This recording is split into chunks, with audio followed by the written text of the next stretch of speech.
Martin Celebrity Roast, coming to you from the MGM Grand Hotel in the entertainment capital of the world, Las Vegas, Nevada.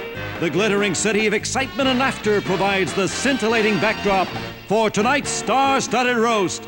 From the Ziegfeld Room of the Grand Hotel, some of the world's greatest entertainers are here tonight. They are in Las Vegas in person as the Dean Martin Show honors our man of the hour. And tonight, guess what? It's going to be Dean with tonight's guests, Bob Hope, Orson Welles, Jimmy Stewart, Gene Kelly, John Wayne, Muhammad Ali, Gabe Kaplan, Tony Orlando, Howard Cosell, Dan Rowan and Dick Martin, Senator Barry Goldwater, Joe Namath, Rich Little, Angie Dickinson, Joey Bishop, Senator Hubert Humphrey, Foster Brooks, Paul Lynde, Georgia Engel, Nipsey Russell, and our special guest roastmaster, Don Rickles. And here he is, our man of the hour, Dean Martin.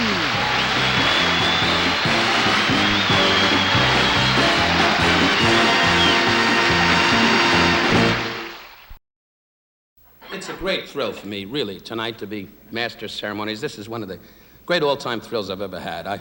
This is a bigger thrill than watching Pat Boone autograph hockey pucks during the ice follies. My wife, Barbara, summed it up best earlier this evening. She said to me, really, I think, that's the way my wife talks, it's going to be an exciting evening.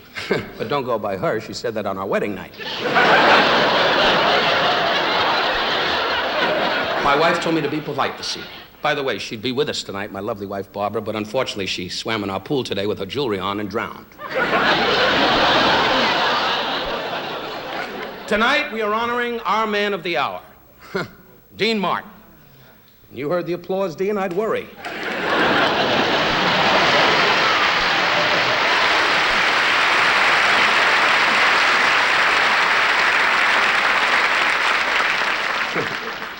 Can you imagine him, huh? Imagine him if he was in the infantry in World War II. Attack! Oh, I want to go lay down first. And so, who are we honoring tonight?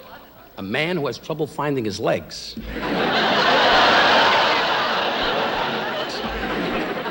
This is quite a dais. I haven't seen so many tuxedos since the Osmond brothers had their annual prom. Isn't it beautiful, Dean? Look at all these beautiful people here to pay tribute to you. The Senator, Rich Little, Paul Lynde on the end. Paul, if you want to order, do it now. The kitchen's going to close. Sorry about your seat, Paul. Why don't you get a pillow so you can see us?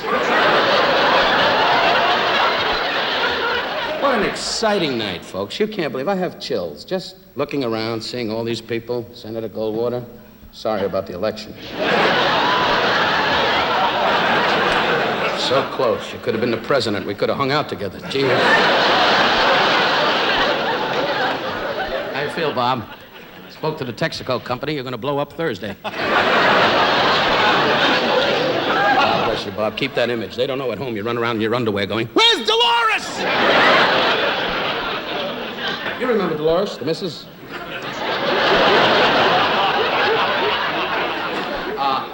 Jimmy? I spoke to the family. You're doing well. You're doing well, Jimmy. Spoke to the wife. She's leaving you. Let it out, Orson. Let it right out. Orson is Moby Dick. Water comes out of his navel. We have a wonderful night. We're going to honor Dean Martin, ladies and gentlemen. He's a great man. Dean has passed away about 3 years ago, I believe. Muhammad, if you get a chance, could you watch me? No, he's the great champion. I remember when you fought your last fight, he stood in the corner and said, "I'm winning."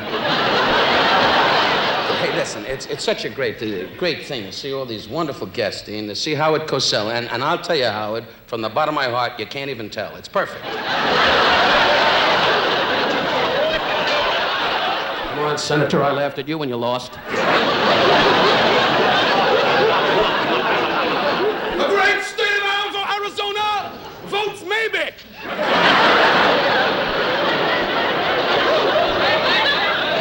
Not the other senator. He's just going, I'm from Minnesota. Let's have a party.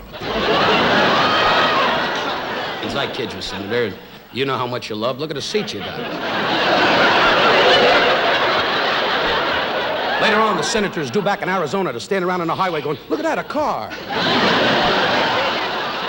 I kid you, Senator Goldwater, I respect you. Jimmy, I respect him. Good to see Angie Dickinson sitting next to Joe Namath. When I blow the whistle, yell hike. Anyway, Jimmy, it's morning. Last night he fell into his own pants. Don't get me wrong, there's a lot of reasons why we should honor this man tonight. First of all, he's Italian, and I love the Italian people. I'll never forget the word of Carmine Ganganonzo, who said to me in Brooklyn on a Saturday night,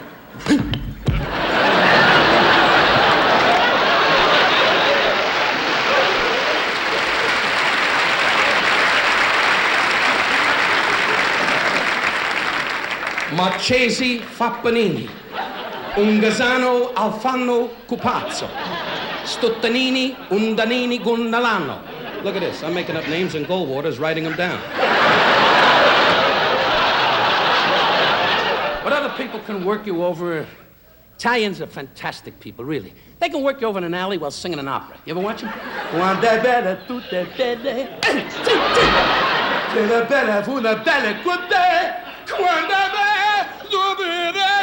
I got an album. Dean, do you understand any of this? If you do, blink twice. If you don't, blink 3 times, we'll let you go to the toy. But it's your night, boy. It's your big night. And I'm perspiring. I'm getting malaria. The Japanese guy went, oh, goody, goody.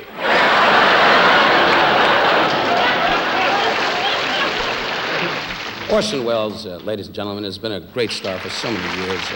This man was married to a great many women in his life. They're all flat now.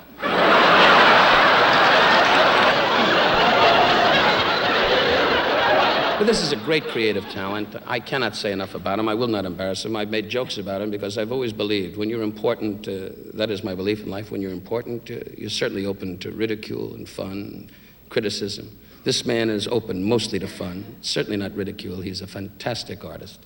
And I have never had the pleasure personally until tonight when I leaned over and I said, Mr. Welles, I'm Don Rickles. And he said, who cares? Ladies and gentlemen, Mr. Orson Welles.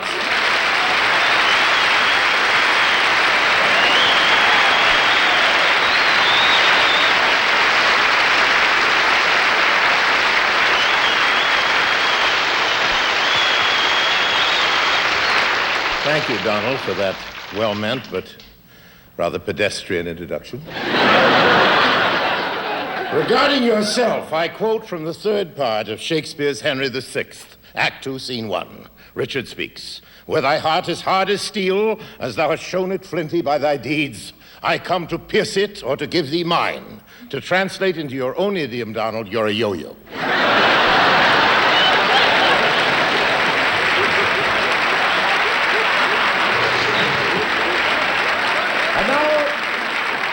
Now I direct my remarks to Dean Martin, who is being honored here tonight for reasons that completely elude me. Actually, no, I'm not being fair to Dean because, no, this is true. In his way, Dean, and I know him very well, has the soul of a poet. I'm told that in his most famous song, Dean offers a lyric which is so romantic, so touching, that it will be enjoyed by generations of lovers until the end of time. Let's share it together. When the moon hits your eye, like a big pizza pie, that's amore. Now that's what I call touching, Dean. It has all the romanticism of a Tidy Bowl commercial.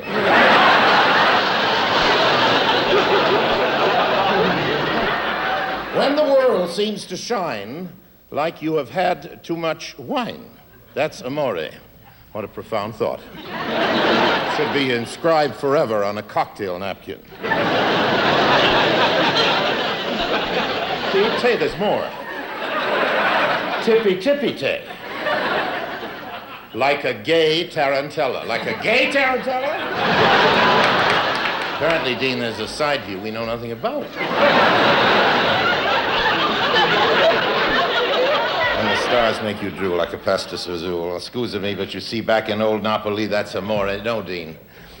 That's infermo, Italian for sickening. Now, lyrics like that ought to be issued with a warning. A song like that is hazardous to your health. Ladies and gentlemen, you're now looking at the end result.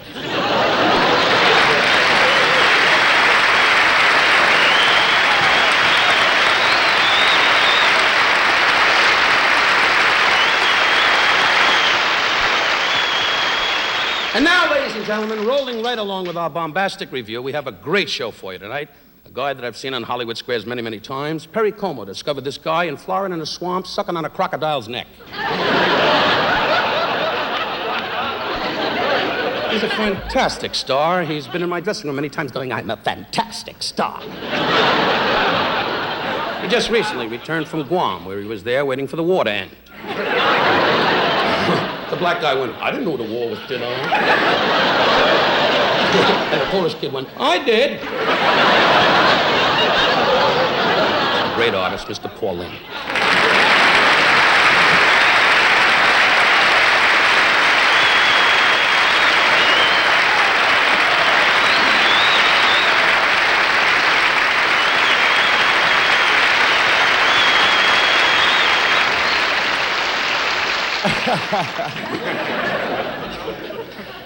So you're the man of the hour. I can't tell you what a thrill it is to be here. The only thing I'd give this up for is being guest of honor at a flash flood.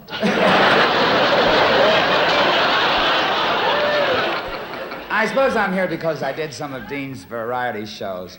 They were television's first family hour, if you happen to come from a broken family. In case you're interested, Dean and I don't socialize very much. We have very different tastes. I prefer museums, gourmet cuisine, legitimate stage. Dean likes bocce ball. Pizza and the Pussycat Theaters.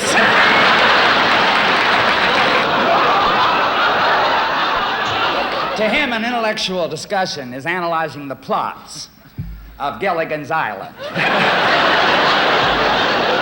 And when it comes to culture, forget it. When Dean went to the ballet and saw everyone up on their toes, you know what he said? Why don't they just get taller girls? I remember once going to a party at Dean's house. It was really quite unique. Well, unique isn't exactly the word. The word is tacky. First of all, he had me picked up in his private limousine, a $50,000 Mercedes-Benz, with a plastic hula girl hanging from the mirror. You should see some of the people he had working at the party. It was the first time I'd ever seen valet car stripping. Half the guests were outside writing down the numbers of police cars. You can always judge a person by the paintings in his house. Well, the most tasteful picture I saw on Dean's wall was an unsigned seascape from the Good Times Motel. But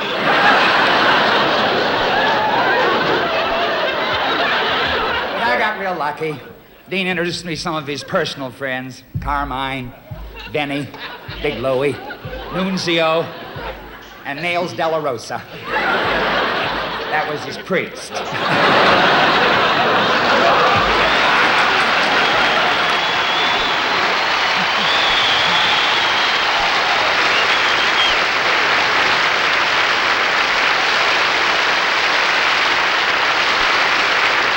Ladies and gentlemen, I'd like you to meet a gentleman who has to get in training for the big football season that's coming up next year.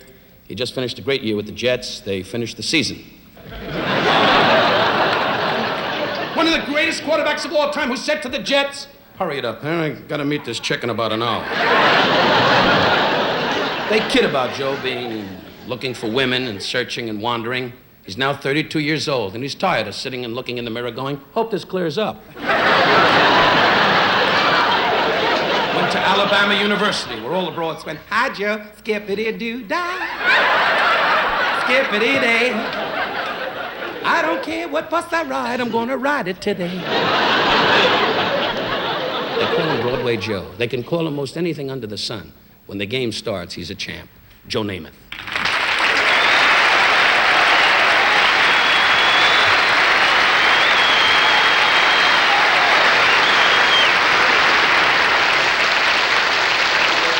Thank you, Don. Yeah, I really am glad to be here tonight.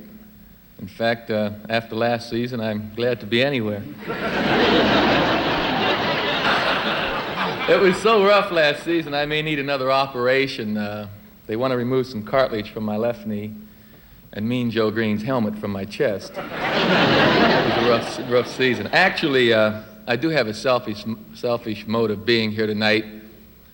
I just found out that one of the major studios wants to make my life story as a movie. Really, the perfect one to play my part, or my life, is Dean Martin. I mean, why not? For years, I've been playing his. Dean would be perfect playing me. He even has my characteristics. We're both broad-shouldered and broad-minded. I'm known for the long bomb. And of course, Dean, he's been bombed for a long time.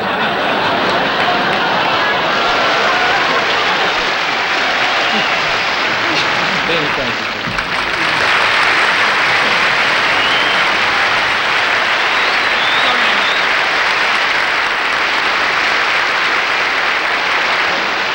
Ladies and gentlemen, a great American, and I tell you, to run for President of the United States is indeed one of the rarities of our life.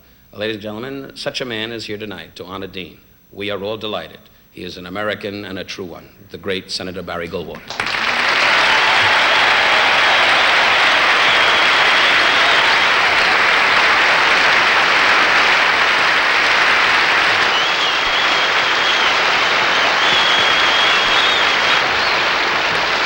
Thank you, Don. I appreciate that round of applause. It seemed to create a little draft, which may be what my good friend Hubert has been waiting for. Now, you may wonder why I stand here attempting to match wits with the likes of Bob Hope, Don Rickles, Paul Lynde. It's unfair for me to compete with comedians.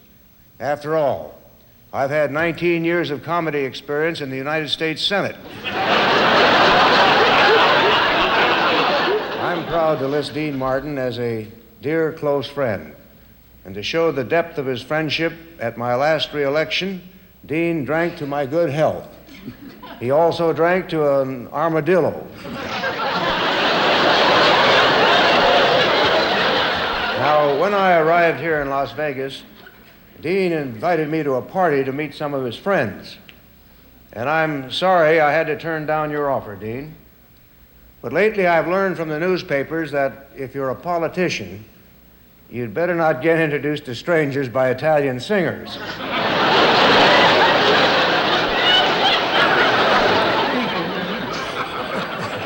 This being an election year, I feel that it's healthy for our country to have as wide a choice of candidates as possible.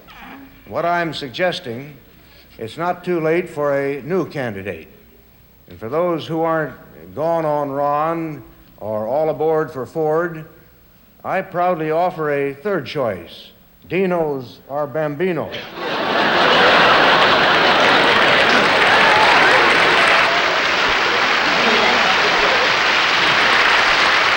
Yes, there's room in our political spectrum for the man of the hour. If not president, then maybe something even more important, senator.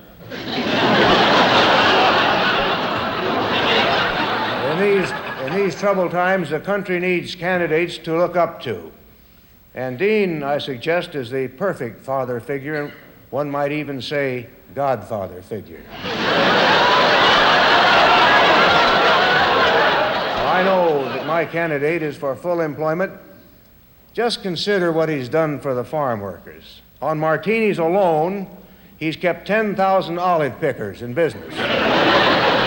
My candidate believes in equal opportunity for women.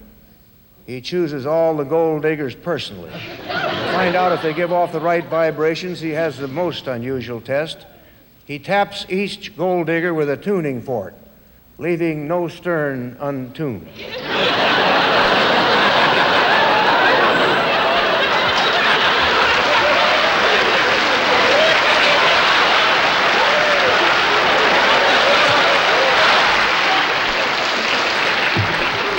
I told Earl Butts that joke wouldn't work.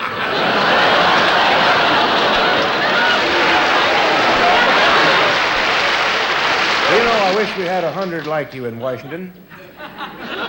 Unfortunately, we have 10,000.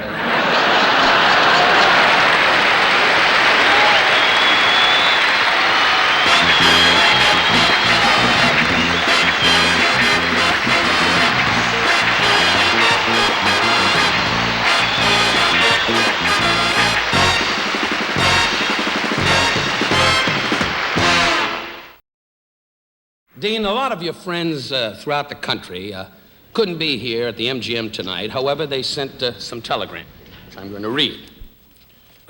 Dear Dean, you're the only man I know who falls down more than I do. Signed, President Ford. Senator Goldwater went, not even funny. There's a telegram from General Franco, but we better not read that now. Here's one from the Smithsonian Institute. Thank you for considering us for your future donation. But we have the livers of 5 dinosaurs that are in better condition than yours. Ladies and gentlemen, the next lovely star that I'm about to introduce is the star of Policewoman. I'm happily married. I think of this lady often. I want to be with her so bad. I love my wife, but my wife is ill.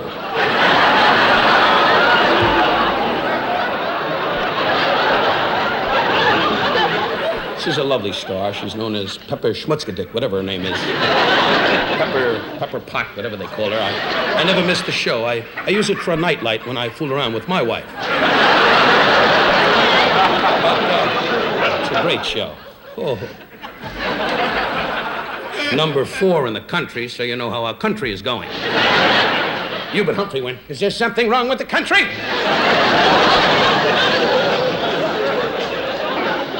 Harry went, forget about it, I had my shot. So I'd like to bring on this girl. And when we bring her on, let's have the whole day as attacker. She's a lovely actress. The Policewoman is a great show. Isn't it a great show, Orson? Great. You're in Spain. How would you know? Anyway, you're sitting around in Spain going, ole, ole! I'm sorry, Jimmy. I woke you up. I'm awfully sorry. Jimmy was taking a quick nap, and we snapped him out of it. Anyway, we'll put you in a hot tub and watch your duck sink. Barry Goldwater went, now it's starting to roll. What am I bid for this broad before I introduce her? Look at this, the old guy went, $4.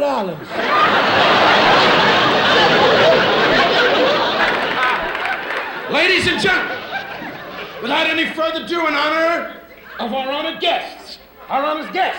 Hurry up before she gets too old to talk. Ladies and gentlemen, Miss Angie Dickinson.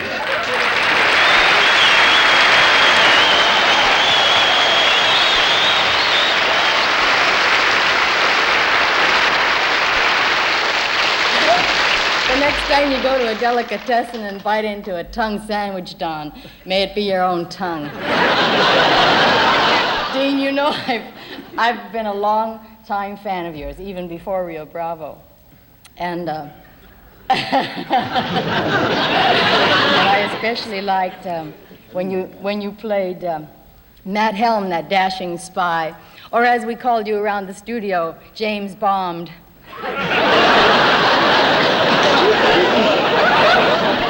Now listen, you're so good as a detective in movies. I thought maybe you could do an episode of Policewoman. I can just see us together, Pepper and Schlepper. We'd have the scripts tailored just, for your image and talent. We'd have the scene where you'd jump out of the car and you'd say, okay, up against the fender, and I'm going to frisk you from head to toe, and I hope it's me.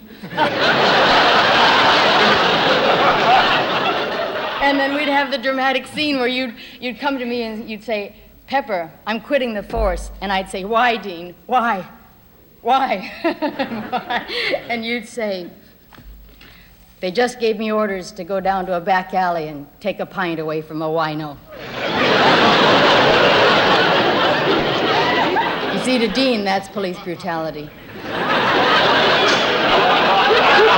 And then we'd get back in to our patrol car after I'd persuade you to stay on the force. And we'd go to a neighborhood filled with people doing dangerous, unpredictable things. My jaws are so tired. Hey, this isn't a dentist show. Just do your act and get off. Well, that's the idea. Now do your job. Let's get Dean. Let's get back in the alley.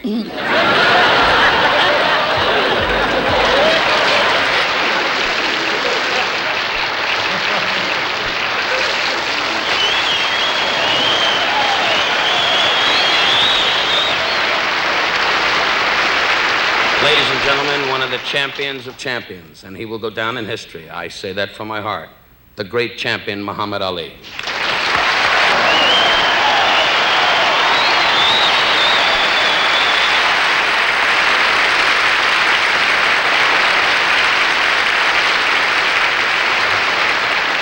Mr. Dean Martin, looking at you reassures me that when God created you, he had a sense of humor.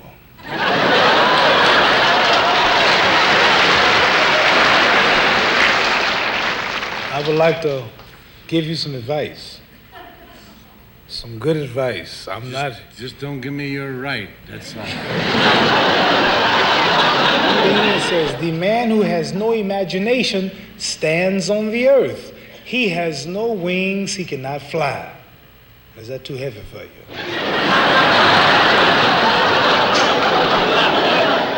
Nipsey, Howard Cosell, everybody.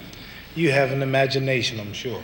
Why is it that I'm the most famous, the most successful, the greatest fighter of all times? Because I have an imagination. You have an imagination, you have a gimmick. You act like you're crazy. What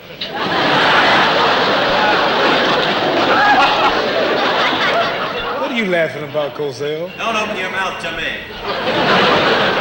Cosell, this is not your show. I'd have made you famous enough.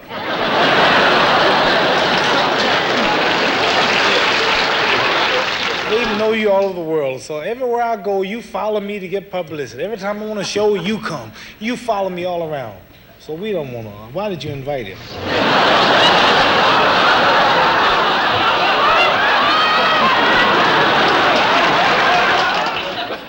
So let me tell you something else. Who's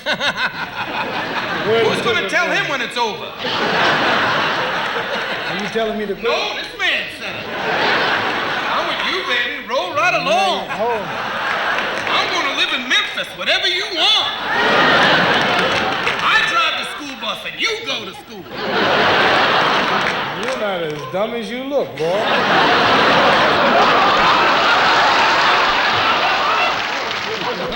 You should be my manager. Wouldn't it be a heck of a combination if he was my manager?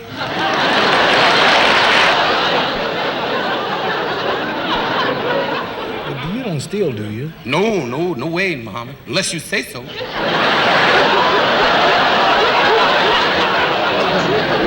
Hey, anything you say, I do. Well, why do you talk like that?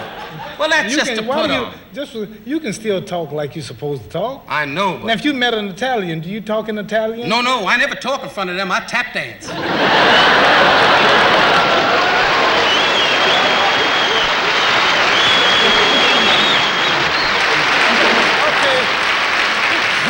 all very much for having me here.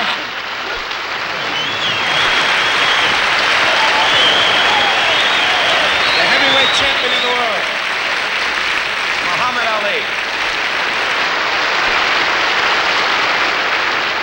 Jimmy Stewart, like the world knows, you know, since I was a kid, as I said to him in the dressing room, I said, when I was 9, Jimmy, I saw you in your last movie, you know, and they lifted him up.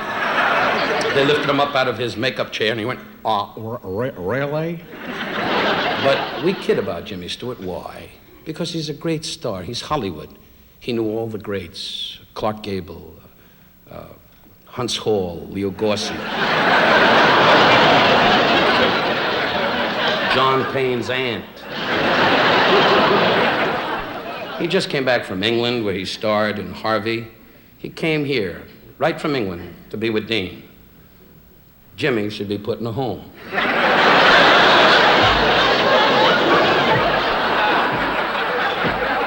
Guy gets off a plane and comes right here to be with this Charlie Bomb Juice here. And you gotta belong in a home, let's face it. I said, Jimmy, why are you here?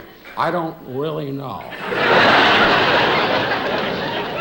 I am delighted to share the dais with a man who's being honored, Dean Martin, by his dear buddy, one of the greats, Jimmy Stewart.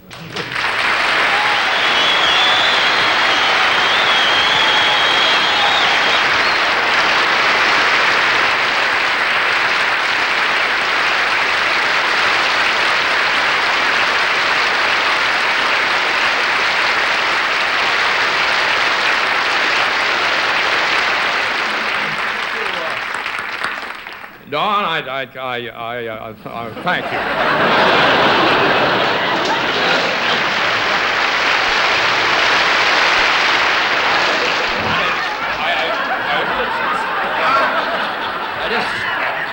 I just sitting there, watching you up here. It reminded me of a picture I did not very long ago, and it had the same kind of warmth and gentility. And the picture is called The Man Who Shot Liberty Valance.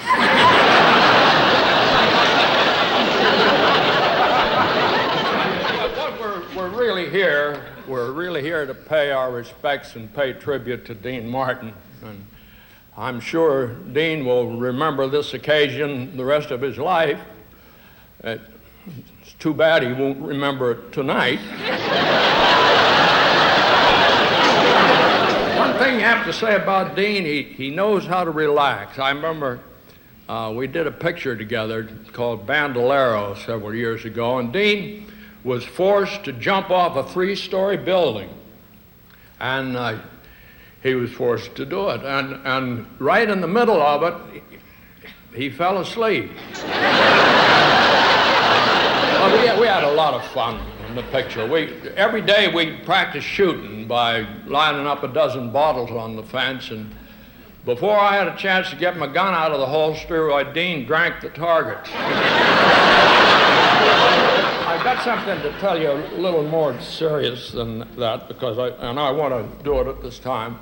On that same picture, Dean saved me from drowning. As a matter of fact, he saved my life. It was, we were doing this scene, and we were crossing a river, and I fell off my horse, and Dean rescued me and pulled me to shore and gave me mouth-to-mouth resuscitation. And, you know, you can't imagine what effect mouth-to-mouth resuscitation from Dean Martin can have on you. I was going back to my hotel room to learn my lines and study the scene for the next day, and all of a sudden I said to myself, oh, to heck with it. I'll just show up when the cameras start and read it off the cue cards. And then the next day, during lunch break, without knowing it, I found myself in a phone booth calling a gold digger.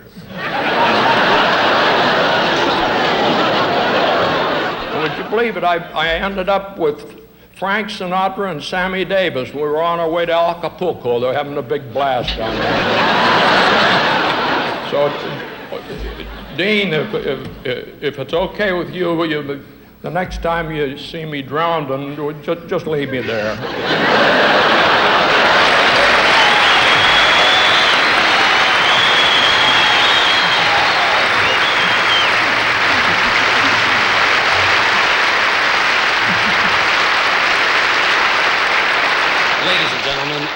A bright new star and a dear friend to Dean and to all of us, Mr. Gabe Kaplan.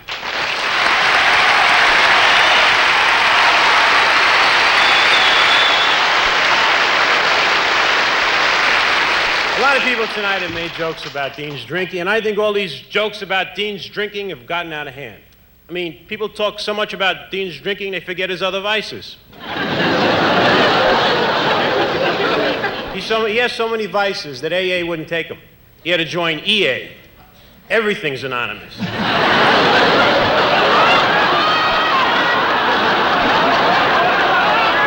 not that Dean drinks. It's what he does when he drinks. I mean, asking Kate Smith to go to Hawaii for the weekend.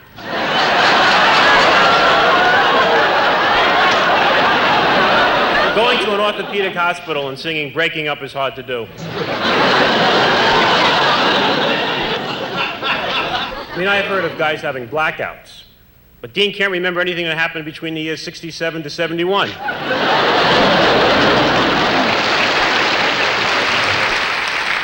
But Dean likes sports and he likes to drink. So I am going to enter Dean in the first annual Drunks Olympics. Yes, they're going to have events like the Wino pole vault. They set the bar at 6 inches. Another event is the hop, skip, and barf. Then they have the decathlon. 10 drunks trying to find their cars. You're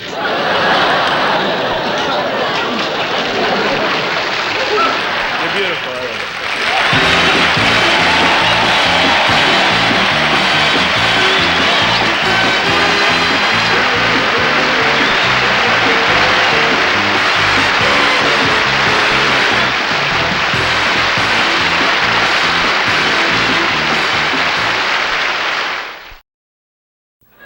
Ladies and gentlemen, one of the all-time greats. That's the biggest word I can say. One of the all-time greats, and a man that Mr. Martin cherishes and everyone on this dais. Ladies and gentlemen, the great man himself, Mr. Gene Kelly.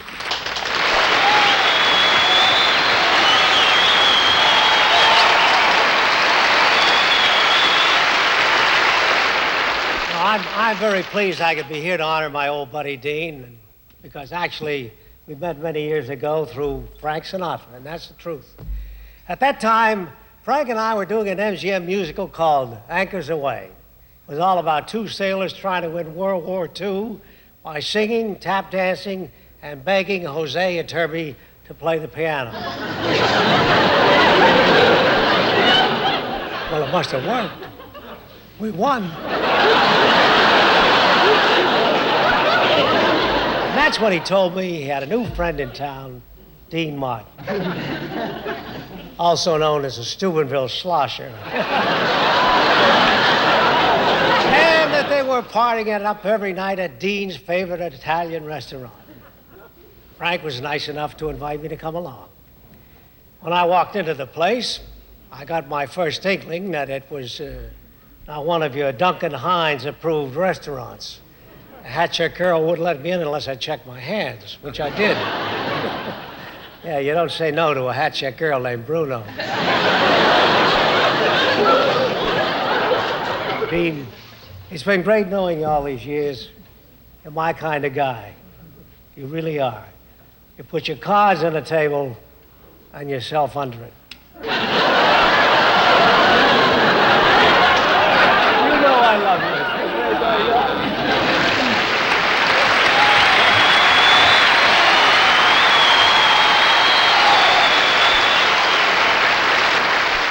Ladies and gentlemen, without any further ado, a man that we all respect and love, Democrat or Republican. He's the former senator from Minnesota. He is the distinguished senator from Minnesota.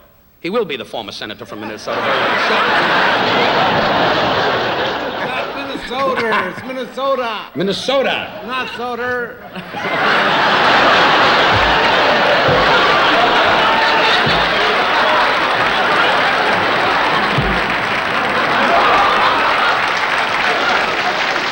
Look who's giving me diction lessons.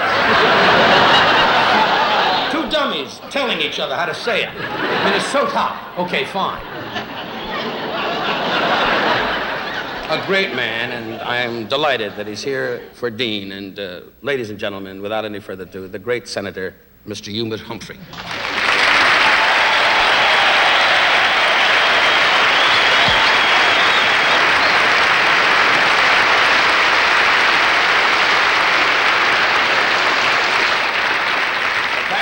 Thank you, Don. Barry, I accept the nomination.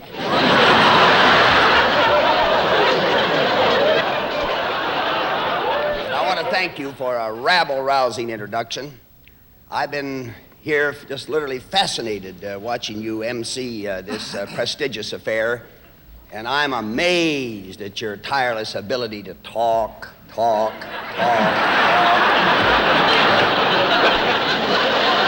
How good it is to be here with my friend and colleague, Barry Goldwater. You know, we do have very much in common. We both ran for president. We were both defeated. And neither one of us can recognize former vice presidential candidate William Miller unless he holds up his American Express card.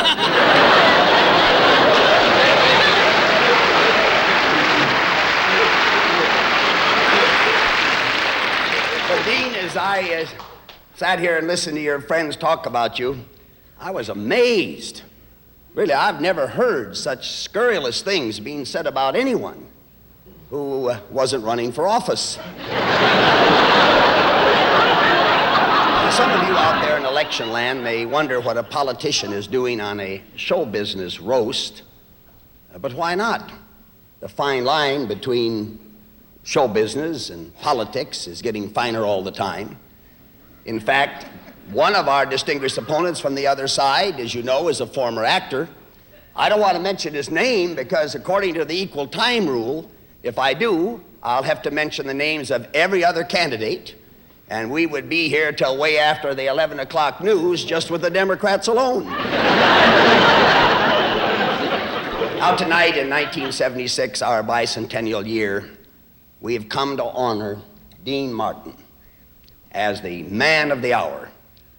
But I believe that Dean could have been the man of any hour in our nation's glorious history. Why can't you just see Dean at the very birth of our nation? You know, the Revolutionary War. He may not have fired the shot heard round the world, but he would have drunk it, and you know.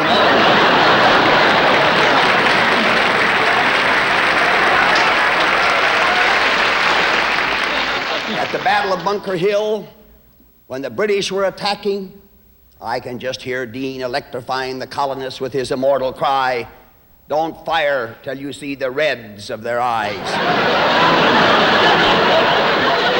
You will recall that Paul Revere rode through Middlesex County at midnight, waking up the revolutionary soldiers, sending them from their warm beds to the battlefield. Dean would have followed up, riding from door to door, unselfishly comforting the lonely wives. Dean is modest about his patriotism, but his pretended ignorance of American history is a sham. I know for a fact that he remembers and relives the Whiskey Rebellion. It occurs to me, Dean, that you probably are related to the original discoverer of America. He too was an Italian. When he started out, he didn't know where he was going. He didn't know where he was when he arrived. And he didn't know where he had been when he got home.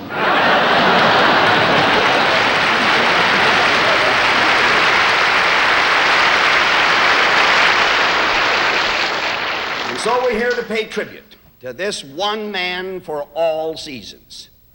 Now, despite the fact that members of this dais come from different walks of life, and we do, with varied political philosophies. But isn't that the American way? Here I am from the Democratic Party, Barry Goldwater from the Republican Party, and we're both here to honor Dean Martin, who is in favor of a third party, or a fourth party, or a fifth party. Or any party, as long as the ice holds out.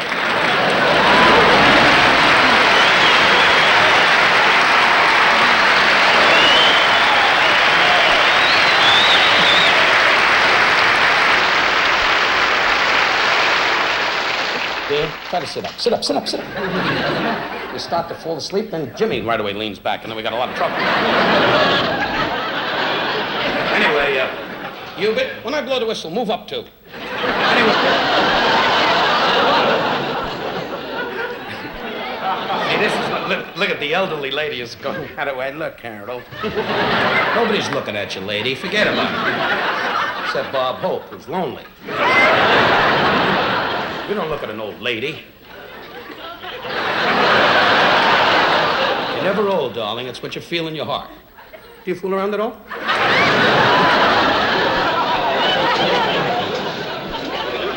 The man who probably knows Dean Martin better than anyone else is his television producer for the past 12 years. In order to handle talent like Dean, a producer has to be strong, vigorous, and forceful. Well, here he is, ladies and gentlemen. Dean's longtime producer, the dynamic, rugged Gary Von Gregson.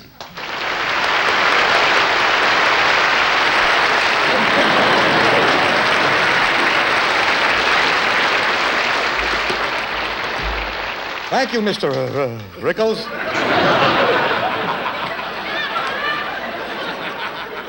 As you say, I've been Dean Martin's television producer for 12 years. And the first thing I'd like to do tonight is to say hello to him. Which one is he?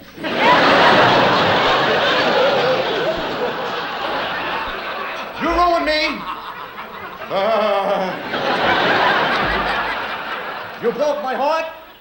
You destroyed my health. Look, you made me a nervous wreck. See this? Before I met you, I used to be like this. He could drive you crazy with those cue cards. He could tear your heart out. Can you read that? Huh? He can. It says, hi, I'm the Dean Martin.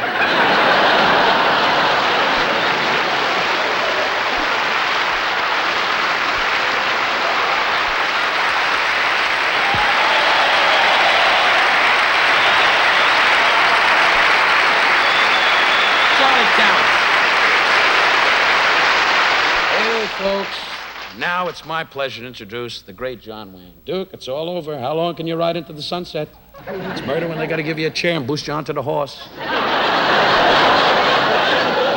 you're a great man. Marion Morris. I guess years ago you dressed up and mixed.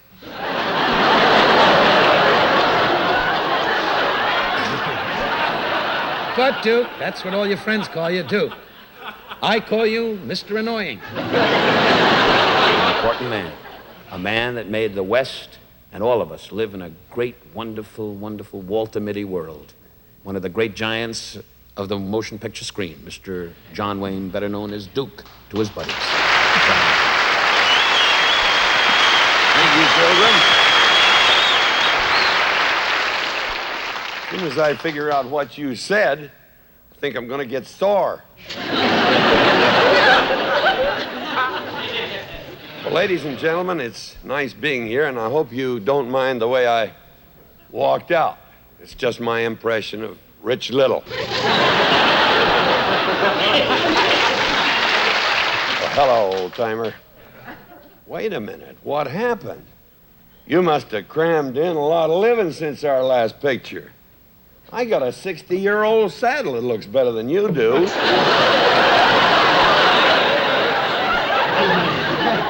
I feel kind of close to this wrinkled old wrangler, because Howard Hawks and I sort of broke him into westerns. Before that, he'd made a lot of musical junk, you know, kissing girls, guys leaping all over, singing and dancing, fancy costumes, you know, that red silk handkerchief. Well, the first time he showed up on the set of Rio Bravo, he was decked out all right in authentic cowboy outfit, but he had that red silk handkerchief hanging out of his holster. I pointed out to him that his purty, jingling silver spurs sounded musical, but that he had them on backwards. Incidentally, partner, that Durango Motel says you still owe him $200 for the ripped sheets. And the cocktail waitress figures that $9 ought to about due for the pantyhose. This paisana here is some kind of an actor, I'll tell you that. In fact, Dean, I really wanted you to co-star with me in my last picture. Part called for a brave, rough, tough, brawling sidekick. I figured you were perfect. The studio insisted on Katie Hepburn. So when you take in Rooster Cogburn, see all those love scenes, Dino, remember it was supposed to be you and me. Well, enough of this buffalo butter, enough jokes. I'd be a liar if I didn't tell you that I love this lush. He's been my friend for the best years of my life. He's done for me what he's done for millions of people all over the world because, like so many of you, I feel good every time I see him. I'm entertained by him. I laugh with him as well as at him. And when I leave him, I worry that he'll find his way home. Dino, to you, may you live forever. And I say this from the bottom of my heart. May you live forever. And may the last voice you hear be mine. To you, Pilgrim.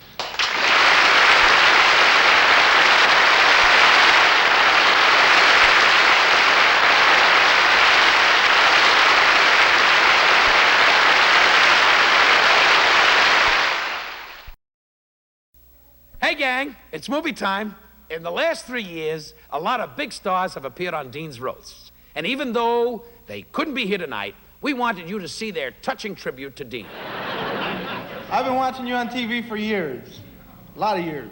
I heard all those stories about the way you booze it up. I just want to tell you, if you fall down tonight, I'm not picking you up because it's not my job.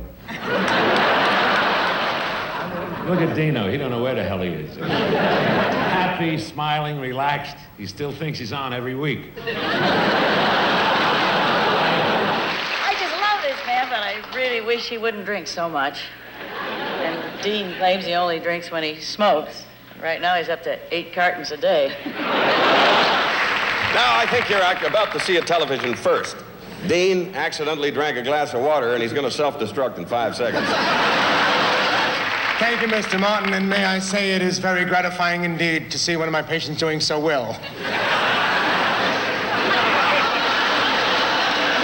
This virtuosity, this...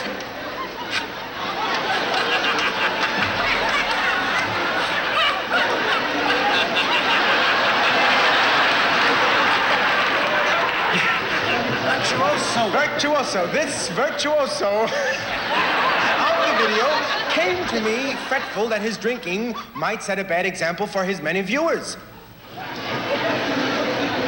After only one consultation, he vowed that this is what he said to me. He said no more drinking on the air. And this is what he did. He would take his tuxedo and dip it in booze, and then from time to time, he would just suck his sleeve. As you can see, nothing upsets him. Nothing upsets him. Although the energy crisis had him worried, he heard they might limit the public to 2 gallons a day, and he thought they were talking about booze. You know, I know he said that I am his good friend, but I think he's got me mixed up with somebody else, because when I came in here tonight, he said, hi, Ernest, how's Julio?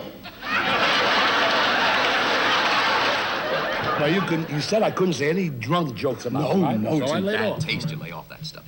It's ungentlemanly, it's unsporting.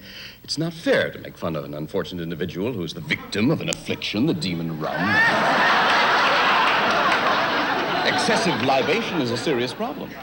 I'm sure Dean will drink to that, huh? Well, Dean's got so many grapes in him, he's being picketed by Cesar Chavez.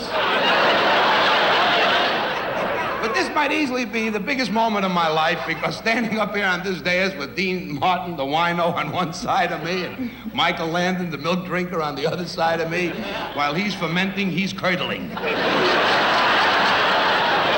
You don't remember me, but I was your first wife.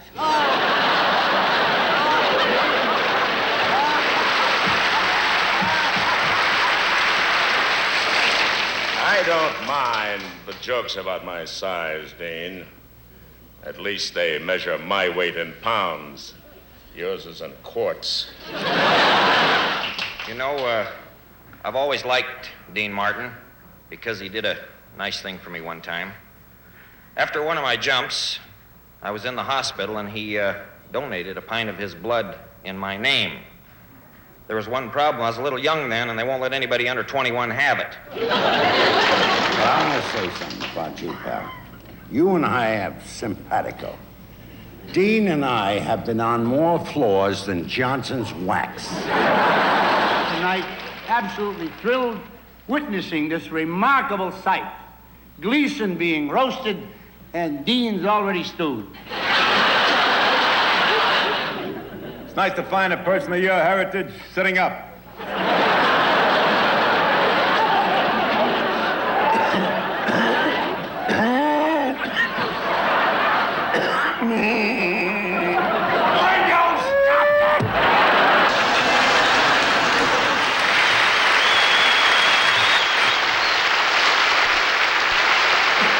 I love it, Dean. Isn't this a great night for you, Dean? They don't know. He's sitting here nude. They just put a tuxedo on the front part and the bottom. He's all nude and he's in a therapy pool. Look at this. Bob Hope went.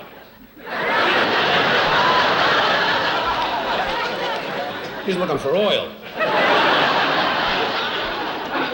Ladies and gentlemen, I'd like you to meet a man who is my dear friend. He is fooling around with my wife.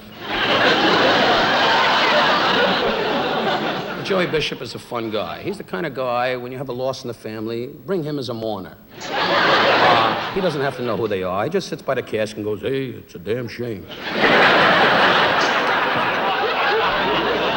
He knows Frank Sinatra personally, and when they had the Clan, Dean and Frank and Peter Lawford, I wasn't in that group, but Joey was, and he used to run in front of Frank's car and check for grenades.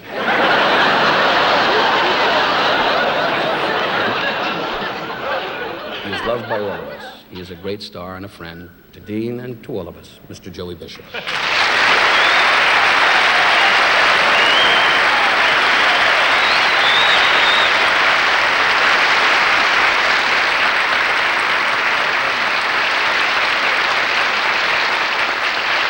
So delighted to see Bob Hope here. Thank God it means we're not at war. Shouldn't you be in Angola? I've known Dean for many years, and I consider it an honor and a privilege to have been associated with and know Dean. People say, does he drink? Some people say, no, he doesn't. He pretends. One night he pretended so well, it took 3 guys to carry him home. He does not pretend. Dean Martin drinks. Don't let anybody tell you any different. I saw him one night walking around with a snake in his hand trying to kill a stick. You have not lived until you have seen Dean Martin in a drunken stupor whistling for his dog. Here, boy.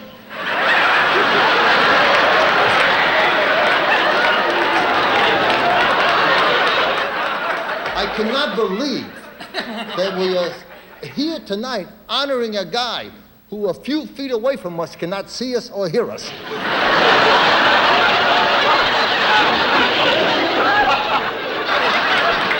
And I am so happy to see Senator Humphrey here. There's something I meant to bring up. I hope, Senator, you realize I do this with a great deal of respect, and I hope you will not be embarrassed by it. But about 8 or 9 years ago, we were both in Philadelphia. We shared a cab. You wished to pay the cab fare, but you had no money with you. And I offered to pay the cab fare, and you said, no, just loan me $10 and let me pay the cab fare. Do you remember the incident? In Philadelphia? Yes, I got you. Okay. You have no lines, just nod. So I could have asked him for the $10, but I says, no. Hey, maybe one day he'll be President of the United States, and I can very proudly say the President of the United States owes me $10. Now what I'd like to say is, if you don't think you're going to make it this time, I'd like to have the $10.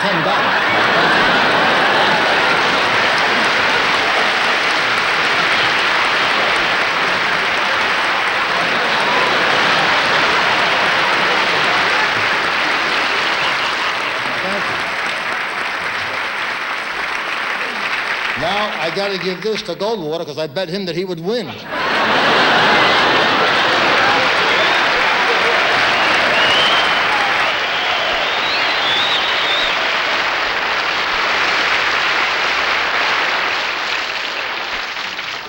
We'll now take a moment of silence while I introduce this fine gentleman, Rich Little.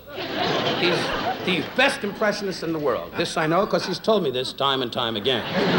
Ladies and gentlemen, Mr. Rich Little. Thank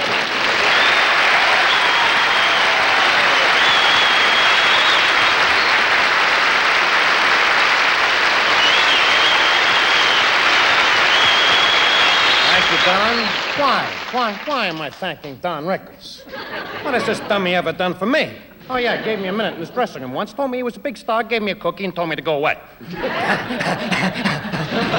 I'm rolling. I'm a nice guy. Am I going too fast for you, Don? Why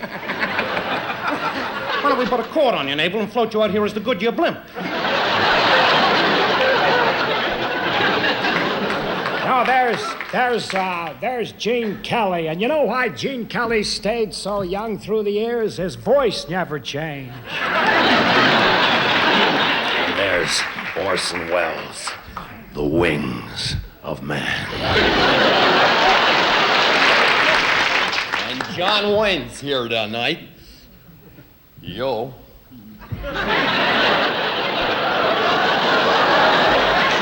And Howard Cosell, a man who was slowly becoming a legend in his own mind.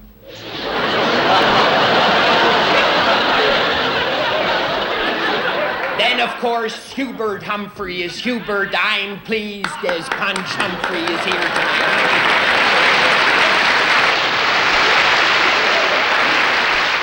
I was saying to my wife, Muriel, just the other day, I said Muriel, and she said, that's right.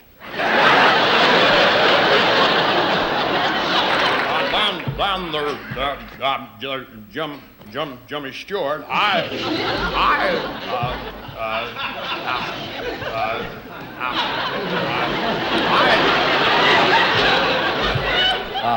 Paul Lynde was here. Oh, I think this roast is disgusting.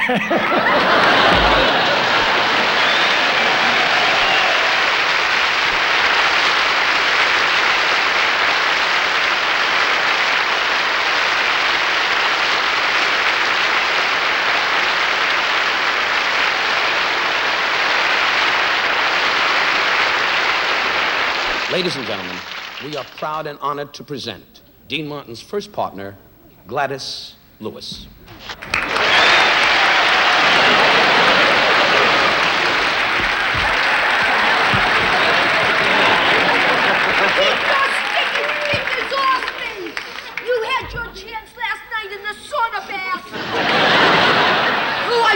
So steamed. It's been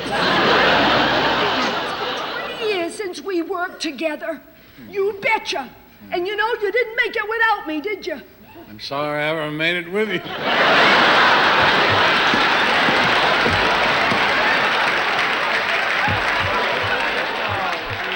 All this could have been yours, so just eat your heart out.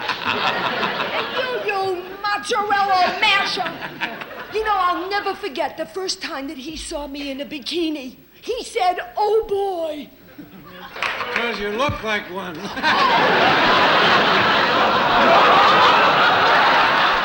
And then there's something else you didn't know about Rudolph the Red-Nosed Rummy. When I first met him, he only sang in the shower. Well, take it from me, girls. He didn't have much to sing about.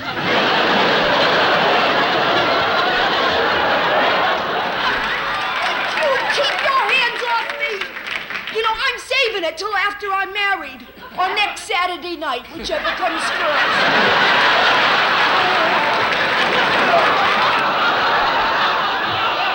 You know, I'll never forget when we went on on the nightclub circuit. Where'd we go? Louisiana, Texas, Florida. We never worked up north. He did his best working heat. Because of him, I went to a plastic surgeon. At first, the doctor thought I was hopeless. In those days, they didn't have industrial strength silicone. So he did the next best thing. He used hamburger helper. And then this beast left me flat. That's the way I found you.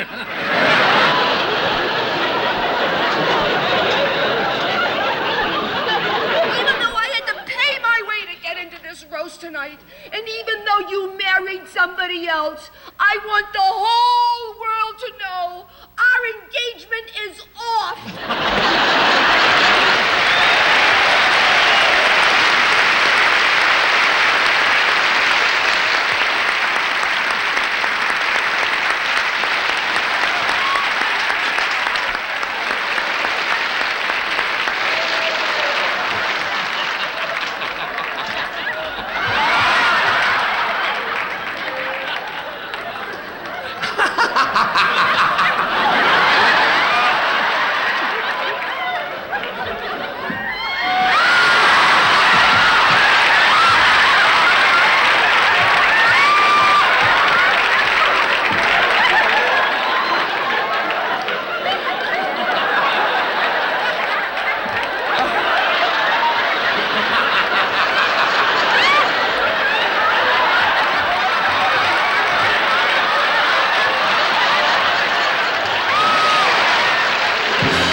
Dean has a wonderful friend. This fine young gentleman became a star overnight.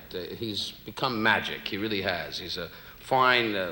Tony, Orlando, and Dawn just have skyrocketed to fame. I was backstage before, and I said, Tony, how do you feel? And he said, I'm skyrocketing. He's a Greek and has Puerto Rican blood, and it's a mixture, and when he's born, he came out as an olive. Ladies and gentlemen, a wonderful young star, Mr. Tony Orlando.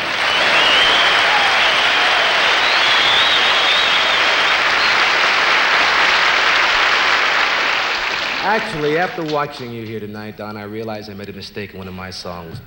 I should have called it Tie a Yellow Ribbon Round Don Rickles' Tongue. 10 years ago, I tried to sell a song to you, Dean. I don't know if you remember that. Yeah, I remember when I went to NBC and pulled in the parking space next to yours. I knew it was yours because yours was the only one on a slant.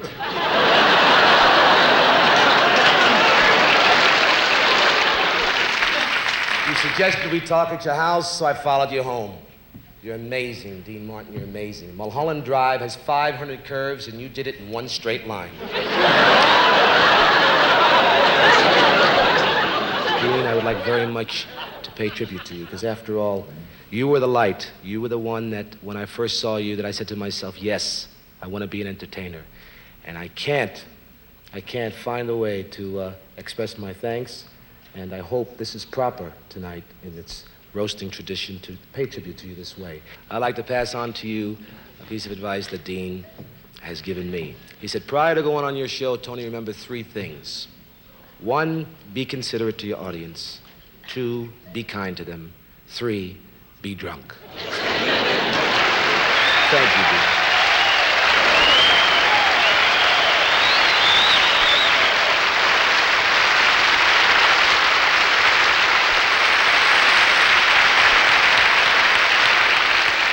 Every time I see Georgia Rangel on the Mary Tyler Moore Show, I can't get over her sweet and gentle way. She's a girl who wouldn't hurt a fly. She tried to talk it into committing suicide, but she wouldn't hurt it. Ladies and gentlemen, a girl who's so considerate, if you would, she carries extra credit cards for purse snatches. Ladies and gentlemen, Miss Georgia Rangel.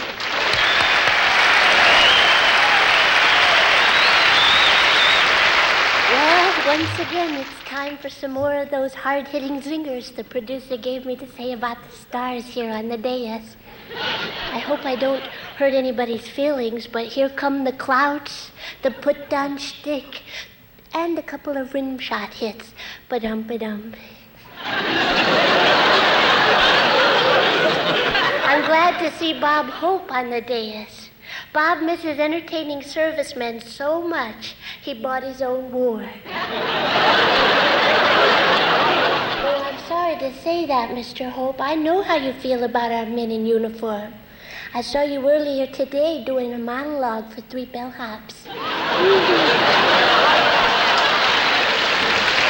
It's a privilege seeing Orson Welles here tonight. He's such a great actor. They say he used to chew up the scenery. And when you look at him, it's pretty obvious he did. I'm glad to see Don Rickles here. I hope the network doesn't see him, or they'll cancel this show, too. And now we come to our guest of honor, Dean Martin. I hear that Dean was found this morning with his bed on fire. He said, "Don't blame me, it was on fire when I got in." I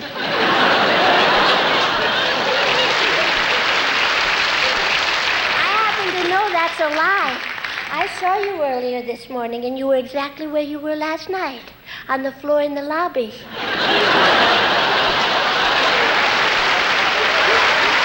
hope I didn't say anything bad about anybody, and that's it for the zingers.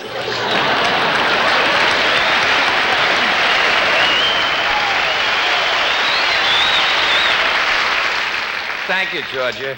There she goes, the Tinkerbell of the Hells Angels. Here's a guy those of us in comedy really respect. Get ready, Nipsey. It's either that or we both take the train to Baltimore.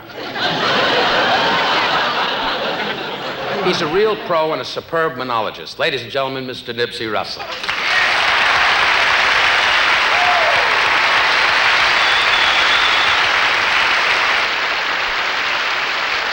Dean went to see a doctor for a checkup. Doesn't he look great? The doctor said, he said, the best thing for any man's health is to give up women, give up whiskey, and give up staying out at night. Dean said, "Doc, I don't deserve the best. What's the next best?"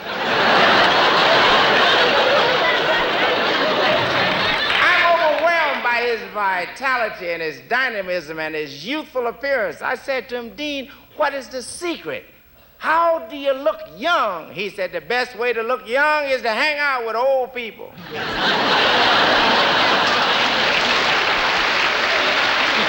We do discuss some profound social topics.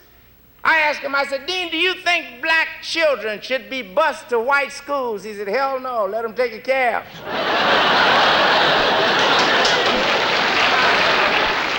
I said, "But it's always sex and drinking and carousing." I said, "Don't you know what good, clean fun is?" He said, "No, what good is it?" He has a very weird sense of humor. He takes pornographic film home and runs it backwards. He likes to see people get dressed and leave.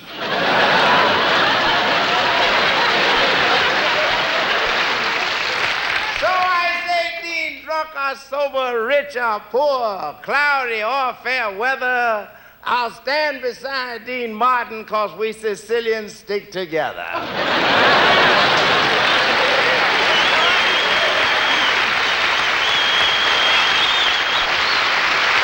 We've talked much about Dean Martin's past tonight. One element which hasn't been touched upon is the fact that in his formative years, he was a member of the Boy Scouts. We are proud to have with us tonight the leader who helped form our man of the hour, his scoutmaster from Steubenville, Ohio, Mr. Foster Brooks.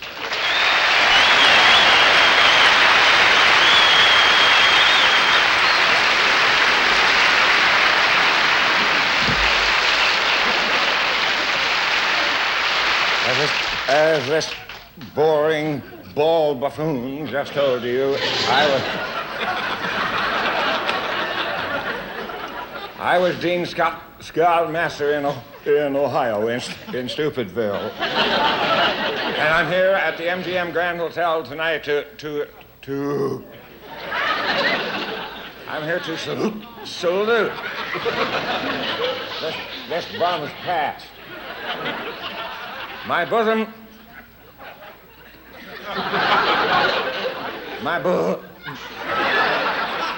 My bosom swells with pride, something Ruth Buzzy might even envy.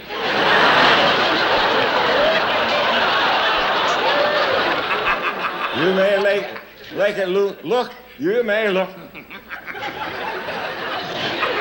You may look at me and say, push third, tish posh, tish.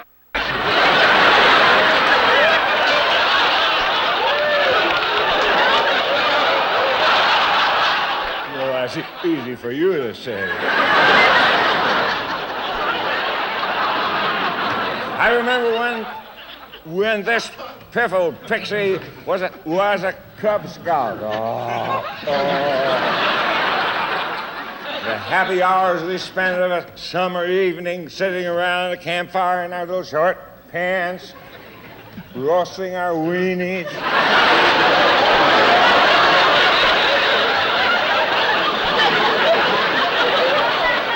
And, of course, warming our buns.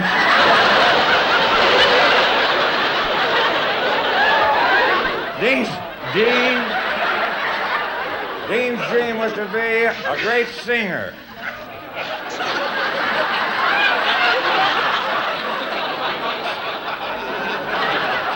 Mine was to be a great brain surgeon. Sorry, your dream wasn't fulfilled. This Latin lout could have been a gifted surgeon. He was the first scout to perform an emergency vasectomy.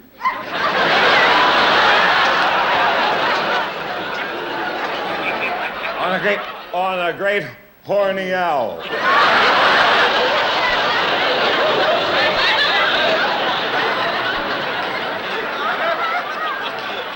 To this day, that owl is looking for you, Dean.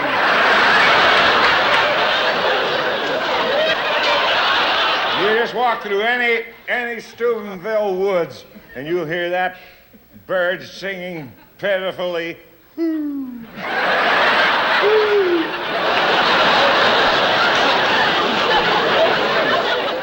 In conclude, as I leave you may ask why all these nice people on this dais have given of their time and traveled many miles to honor Dean Martin. As I said before, it's a dirty job, but somebody's got to do it.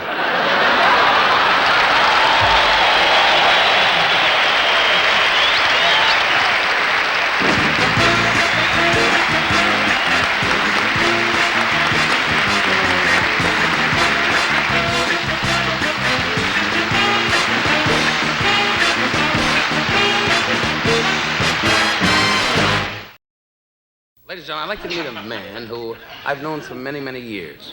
This man has been doing fights since Joe Louis fought Johnny Paycheck. But ladies and gentlemen, we make fun of Howard Cosell, and why not? Look at him. This man has a fantastic nose. When the wind is right, he becomes a hawk. With that nose, every time he breathes, he sucks up his underwear. Ladies and gentlemen, one of the all-time sportscasters, Mr. Howard Cosell.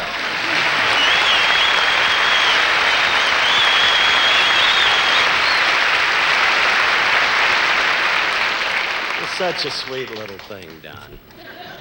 They talk about charm schools in my name. Thank God you're the only guy who's got more cancellations on your record than I have on mine.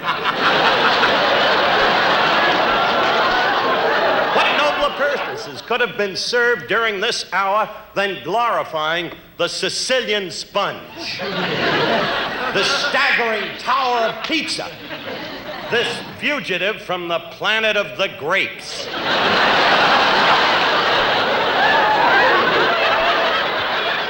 We could have used this valuable television time to do a 1-hour special on the wit and wisdom of Art Buchwald, or a 1-minute special on the wit and wisdom of Sonny Bono. So perhaps I am remiss in denying Dean this hour of immortality, because this is the bicentennial year, and Dean has a special way of touching the hearts of all Americans. Maybe he didn't say the memorable words, "Give me liberty," or "Give me death," or "I regret that I have but one life to give to my country." But did Patrick Henry or Nathan Hale ever say words so stirring as, "When the moon hits your eye like a big pizza pie"? That's hilarious. Dino, baby, after that, whatever you get, you deserve. Howard Cosell.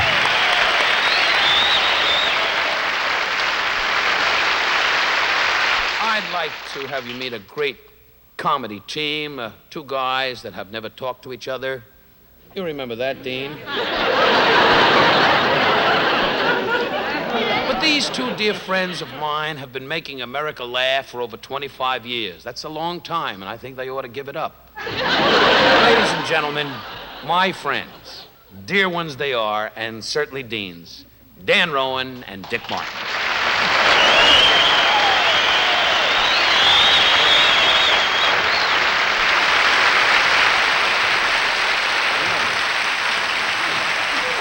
Well, I guess you're pretty excited about being here tonight, aren't you? I certainly can. Hey, and Don's doing a very creditable job, isn't he? I think he always does. You know, Don Rickles always reminds me of a blindfolded massage lady. A blindfolded massage lady? You never know where she's going to strike next.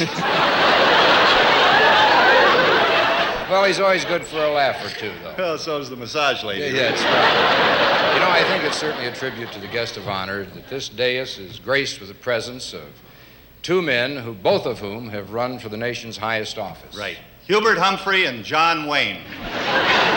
John Wayne has never run for president. Well, neither has Gerald Ford.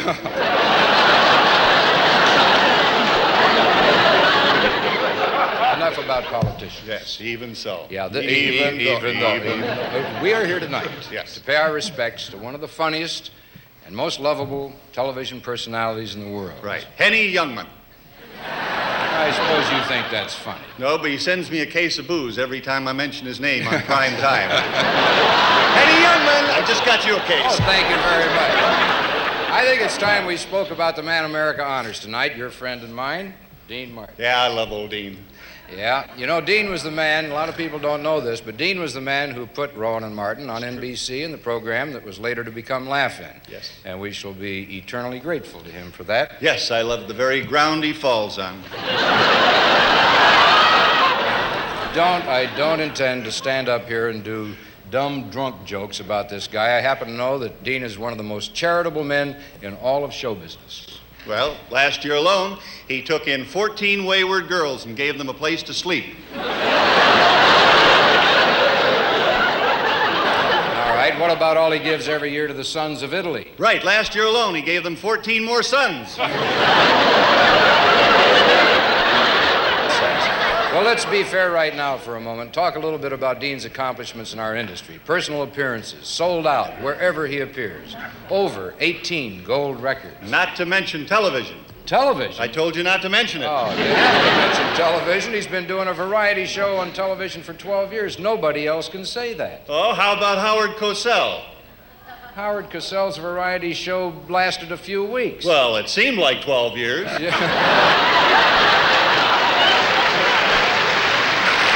There's another thing. This man, Dean, has made a lot of people proud to be Italian. Well, that wasn't too tough after Mussolini, though. You realize that if everyone, the number of people who have seen him, he's so familiar to the world. If everyone who watches Dean on television had voted for Senator Goldwater in 1964 and had voted for Senator Humphrey in 1968, both of these men would have slept in the White House. Huh. Then Susan Ford would really have something to tell her old lady.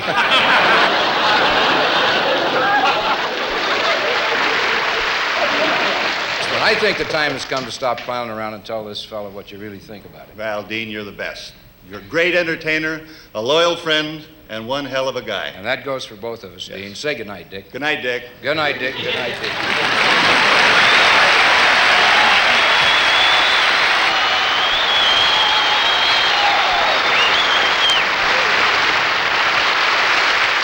would like to say to you, Bob, because we cannot kid about it. I've never liked you. You've always annoyed me. I don't see how you became a star. Gene Kelly always said to me, how did he become a star? Gene, tell him what you said to me. Many, many years ago, he gave me a break on a television show with him, with this... Not you. No. I'll let you know when. But it's good that you practice standing. Later on, we're going to have you walking and talking and mixing with people. You're going to have such a good time. America loves him. He knows Johnny Carson personally. He has traveled all over the world. He's home now for a half hour to pick up his laundry, and we just asked him off the street to come on in and kill an hour. But Bob, you've done so much. In World War II, which I was in, when you came to the front and I had to go and attack the Japanese troops at that time, and you said, I've done my jokes, and you went to the back lines, I was so annoyed. I don't care how big you are. I'm fed up with you, Bob. But I'll give you $100 if you'll marry my mother.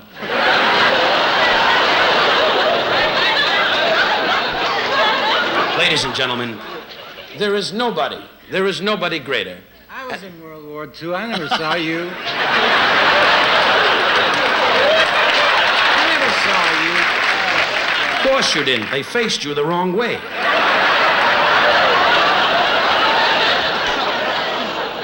I am proud to be his friend, and certainly Mr. Martin is a dear friend of this guy. Ladies and gentlemen, a great guy, and that's what you can say about him, Mr. Bob Hope.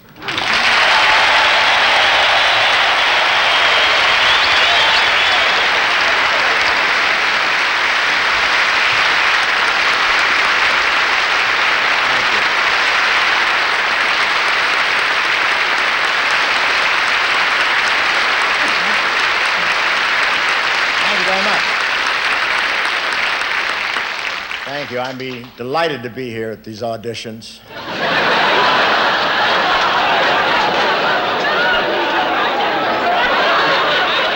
But television is wonderful to do this. And television needs another Dean Martin roast like the CIA needs a press agent.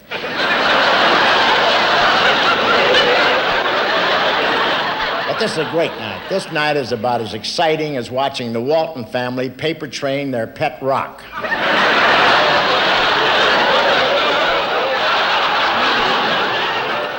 I haven't been this excited since John Davison let me fill his dimples with whipped cream.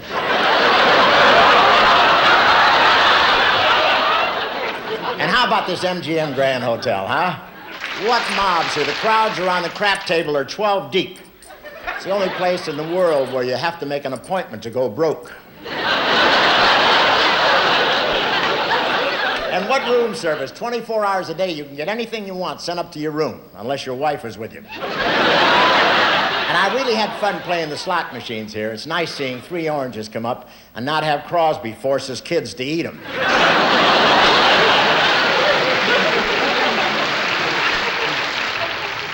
What a super hotel. Dean has his own helicopter landing area, and he doesn't have a helicopter.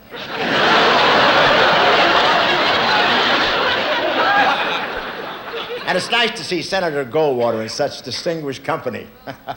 Distinguished company. I've seen better bodies blown out of the Hindenburg. Just think, Senator, you could have been at the White House watching home movies of Betty Ford doing the hustle with Mao Zedong.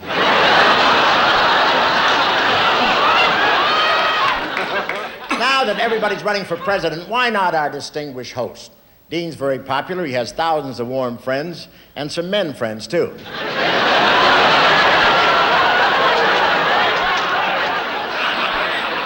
And what a vote getter. Most candidates lean toward the Republican Party or the Democratic Party. Dean's the only candidate who can lean toward all parties at once. He can win some of the crucial primaries. Dean has a wide acquaintance in Florida, Jackie Gleason, and we all know how...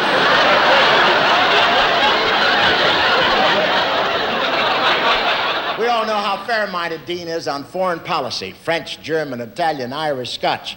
He'll drink it no matter where it's from.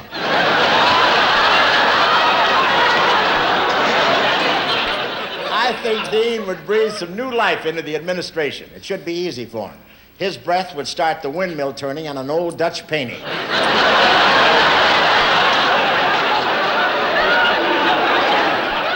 Dean has always made news. Even as a kid, he made medical history. He was the first 7-year-old to have a liver transplant. Yes, he's been drinking since he was 7. His family didn't know he drank until one day they saw him sucking on a popsicle with an olive in it.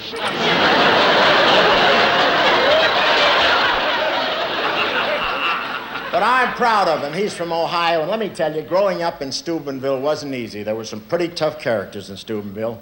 Their idea of underarm protection was a .38 and a shoulder holster.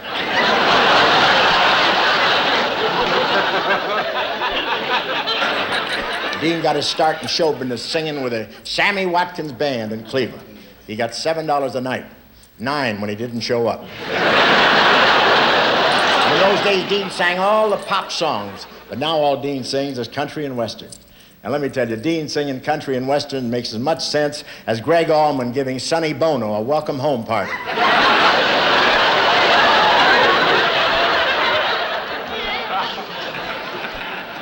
Dean was in the Rat Pack. Those were the happiest days of Dean's life, constantly surrounded by 3 guys who could carry you home.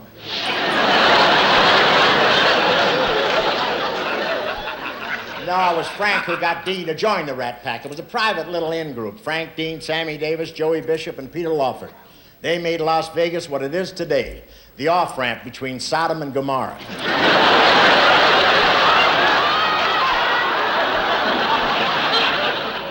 In spite of it all, Dean is one of America's great sex symbols. He's sort of a marinated Burt Reynolds.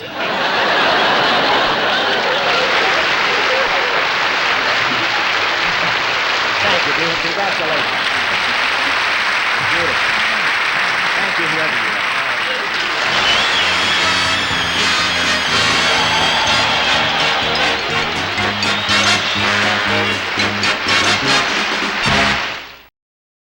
I would like to say that this gentleman in the business, everybody, from the day I first started on television was Dean Martin's show with Greg Garrison, and they put 40 million celebrities in the audience, including Mr. Hope at the time.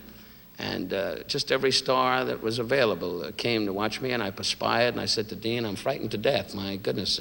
And he said, no, you'll be great, Pally. Boom, and Greg Garrison, they believed in me, and they gave me an opportunity to be on Dean's show. He is an unusual man. You do not see him at too many social functions. He's not a crowd waver. He's just a beautiful human being that the entire industry says, like every guy turns around and says, boy, to be in Dean's company is a fun thing because he's a guy's guy. I will not say too much because he would be the first one to say, hey, Pally, that's it. Ladies and gentlemen, a guy that's loved, Mr. Dean Martin.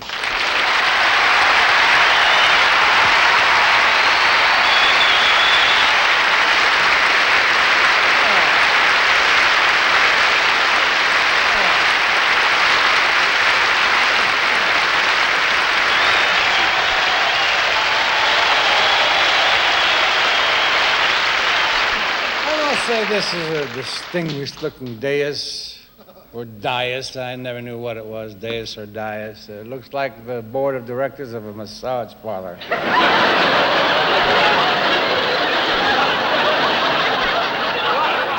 Remember the famous words of Franz Schubert's mother, who once said, Franz, come right back here and finish that fifth. It's always good to see my favorite policewoman, Angie Dickinson. I tell you, she's one cop money can't buy. I know. I was in her dressing room before the show, and I tried. By the way, Ruth Buzzy is in great demand on all the TV cop shows. Who else can play a hit-and-run victim without makeup?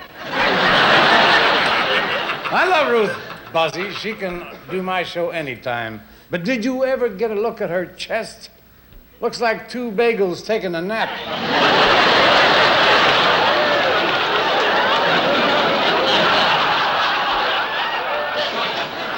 Howard, I know why your variety show wasn't a hit. I spoke to your wife, and she said you haven't been live on Saturday night for years.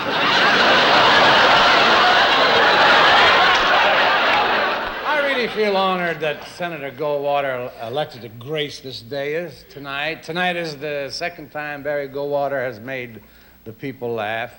The first time was when he ran for the presidency.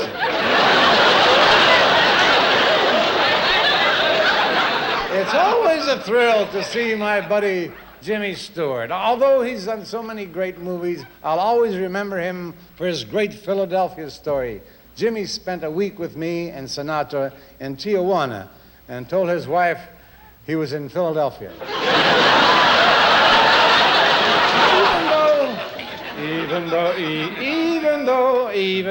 though Jimmy is getting on in years, he still has all the vitality of a hormone gingle.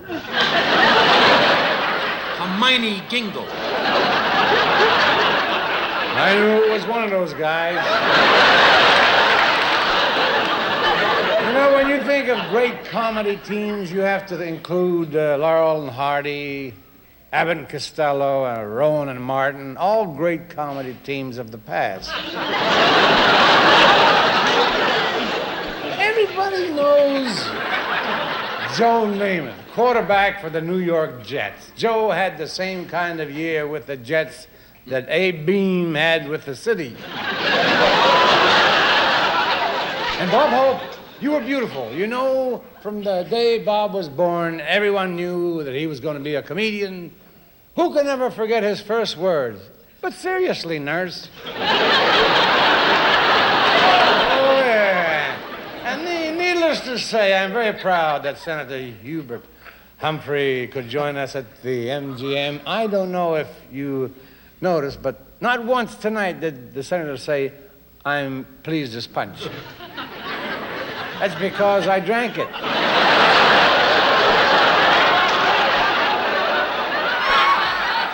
Rich Little does a great impression of President Ford. In fact, it's so good, Rich's popularity went down. And Muhammad, don't worry about how your monologue went over tonight. I'll talk to the audience and try to get you a rematch. It's nice to see Paul Lynde. Only time I get to see him lately is on Hollywood Squares. To make you feel at home, I want you to pretend Rosemarie is sitting on your head. I'm glad my good friend John Wayne was able to be here tonight. I love the way he dresses when he's in those Western movies. Shiny studs on his shirt, a colorful kerchief, and high heels. I don't know why they call him the Duke. They should call him the Duchess.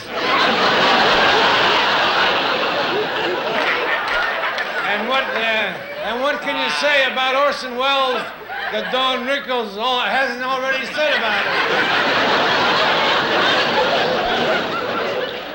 And I'll always love to see, my friend and buddy Gene Kelly, a guy who's always doing things for the less fortunate. He just flew in from Texas where he did a telethon to raise funds to build a clinic for sterile fruit flies.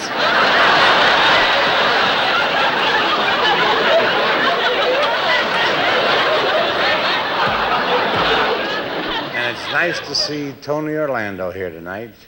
And thank you, Tony, for the nice words. Thank you very much.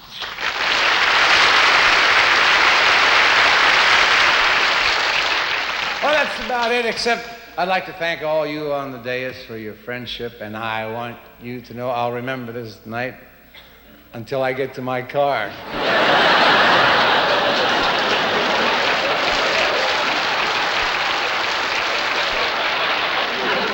You know, I've been with NBC for over 20 years, and I'd like to thank you all for your loyalty and for looking in and sharing some laughs with us.